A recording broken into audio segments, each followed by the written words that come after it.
¿Qué tal? Bueno, hoy vamos a ver algo fascinante, cómo la inteligencia artificial está dejando de ser solo para buscar respuestas y se está convirtiendo más bien en un campo de entrenamiento personal. Vamos a explorar cómo podemos usarla para practicar y de verdad dominar habilidades que son, bueno, bastante complejas.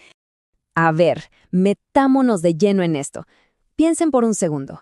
¿Qué pasaría si pudiéramos ensayar una conversación súper importante? No sé, una negociación, no una vez, sino 100 veces. Justamente esa, es la gran promesa del role-playing con IA. O sea, practicar sin límites y sin miedo a equivocarse en la vida real. Es que, en el fondo, estas herramientas son como un simulador de vuelo, pero para las interacciones humanas. Sí, así como suena. Un lugar totalmente seguro donde uno puede fallar una y otra vez y no pasa nada. Y ese es el punto, ¿no? Ensayar, equivocarse y sobre todo mejorar. Perfecto. ¿Y por dónde empezamos? Bueno, lo interesante es que la técnica más básica para crear una simulación que de verdad funcione es también la más sencilla. Vamos a ver cómo se hace, cómo le damos una personalidad a la IA. La clave de todo esto se llama el marco de 2 etapas. Y el principio es muy simple, pero de verdad muy poderoso. Hay que separar las instrucciones. Primero se le dice a la IA quién es. Se define el personaje. Y solo después, cuando ya lo tiene claro, se empieza a hablar.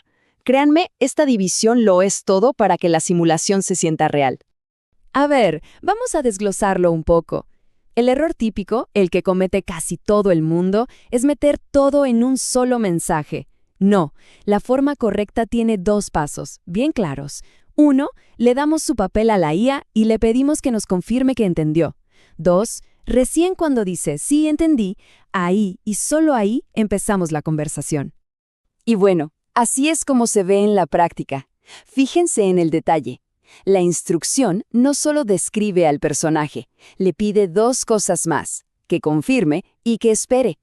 Esa pequeña orden, tan simple, es lo que ancla a la IA en su papel de una forma muchísimo más sólida.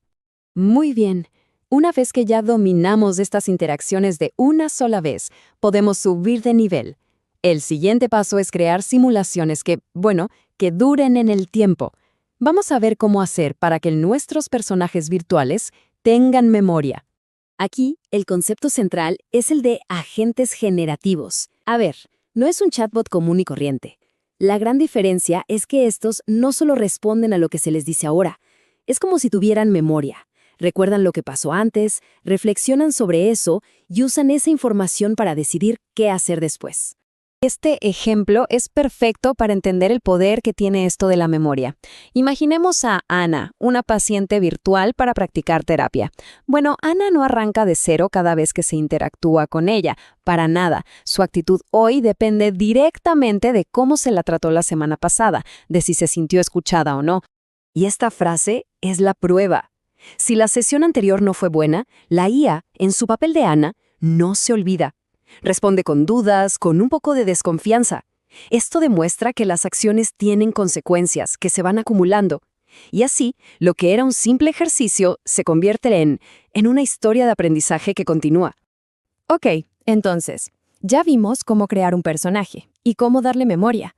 ¿Cuál es el siguiente paso lógico? Pues, programar a la IA para que sea más que un personaje, para que sea un mentor que nos guíe en toda la sesión de práctica de principio a fin. Y a eso se le llama el marco mentoría. La idea aquí es que el prompt, la instrucción, ya no solo define un rol, sino que diseña una clase entera. Le damos a la IA una lista de tareas. Primero, pregunta el nivel de experiencia. Después ofrece escenarios. Luego juega su papel. Y, lo más importante, al final da un feedback personalizado. Bueno, hagamos una pequeña pausa para poner todo en orden. Esta tabla resume los 3 marcos que vimos hasta ahora. El de 2 etapas es ideal para algo rápido, una interacción corta. El agente generativo es para cuando necesitamos que la historia evolucione. Y el mentoría, ese es para montar una lección completa, ya automatizada. Cada uno sirve para algo distinto.